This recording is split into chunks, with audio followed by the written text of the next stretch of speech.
តាមរយៈកម្មវិធី AC Super App លោកអ្នកអាចស្នើបើកគណនីជួញដូរនិងទិញលក់ភាគហ៊ុនជាមួយក្រុមហ៊ុនមូលបត្រ AC Lida Moco បានយ៉ាងងាយស្រួលនិងគ្រប់ទីកន្លែងសូមទស្សនាពីរបៀបបើកគណនីជួញដូរទាំងអស់គ្នាដំបូងបើកកម្មវិធី AC Super App រួចចុចលើម៉នុយជួញដូរភាគហ៊ុនបញ្ចូលលេខសម្ងាត់សូមចុចលើសញ្ញាបូកដែលមានពាក្យបើកគណនីនៅម៉នុយខាងក្រោមតើលោកអ្នកមានលេខសម្គាល់វិនិយោគិនហើយឬនៅប្រសិនបើមិនទាន់មានទេសូមចុចប៊ូតុងគ្មានបញ្ចូលលេខគណនី AC Lida របស់លោកអ្នករួចចុចបញ្ជូន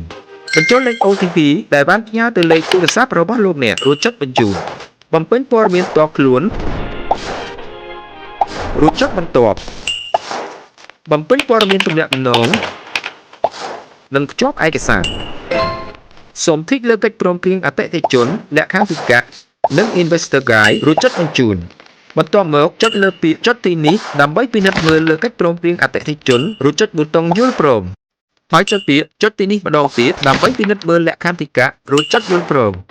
សូមរើសយកជម្រើសនៃការទូទាត់ថ្លៃសេវាបើកគណនីជួញដូរមូលបត្របញ្ចូលលេខគណនីធនាគារ AC Lida គណនី Wallet ឬប័ណ្ណ ATM AC Lida រួចចុចយល់ព្រមបន្ទាប់មកទីងទាត់ព័ត៌មានគណនីឡើងវិញរួចចុចយល់ព្រម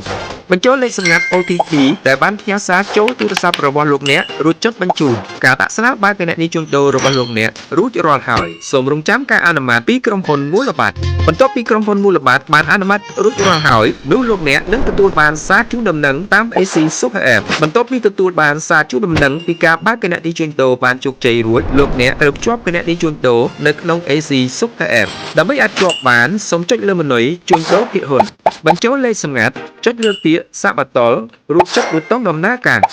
បញ្ចូលលេខគណនីជួញដូរបញ្ចូលលេខអត្តសញ្ញាណវិនិយោគិនជ្រើសរើសគណនីធនាគារដែលភ្ជាប់ជាមួយ CSH ចុចយល់ព្រមតាមលក្ខខណ្ឌរួចចុចយល់ព្រមសូមរងចាំលេខ OTP 6ខ្ទង់ដែលផ្ញើសារចូលទៅលេខទូរស័ព្ទរបស់លោកអ្នកជាការស្រេចឥឡូវនេះលោកអ្នកអាចស្នើការបញ្ជាទិញឬលក់ភាគហ៊ុនតាមតម្រូវការបានហើយសូមអរគុណក្រុមហ៊ុនមូលបត្រ AC Lida ដែលឈានមុខគេនៅកម្ពុជា